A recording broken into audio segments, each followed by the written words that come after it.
વડોદરા જિલ્લાના સિનોર તાલુકામાં મહિલાના ફોટા વાયરલ કરવાની તથા દવા પી જવાની ધમકી આપી વારંવાર બળાત્કાર આચરનાર આરોપી વિશાલ પટેલની સિનોર પોલીસે ધરપકડ કરી લીધી છે।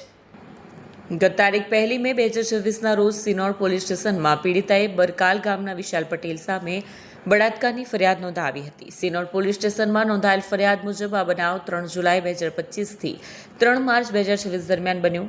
આરોપી વિશાલ પટેલે પીડિતા સાથે પ્રેમ સંબંધ બાંધી તેને પત્ની તરીકે રાખવાની વાત કરી અને બંને ઘરેથી નીકળી આનંદ ગયા। ત્યાં બંનેની મરજીથી શારીરિક સંબંધ બાંધ્યા। ત્યારબાદ તેઓ પોતપોતાના ઘરે પરત ફરી ગયા, પરંતુ ત્યારબાદ આરોપી અગાઉના સંબંધોના ફોટા વાયરલ કરવાની તથા પોતે દવા પી જવાની ધમકી આપી પીડિતાને ફરીથી પોતાના સાથે લઈ જવા માટે દબાણ કર્યું। આ દરમિયાન આરોપીએ પીડિતાને અલગ અલગ સ્થળોએ લઈ જઈ તેની મરજી વિરુદ્ધ વારંવાર બળજબરીપૂર્વક શારીરિક સંબંધ બાંધી બળાત્કાર કર્યો હોવાનું ફરિયાદમાં જણાવાયું છે। સિનોર પોલીસે પીડિતાની ફરિયાદના આધારે આરોપી વિશાલ પટેલની ધરપકડ કરી છે।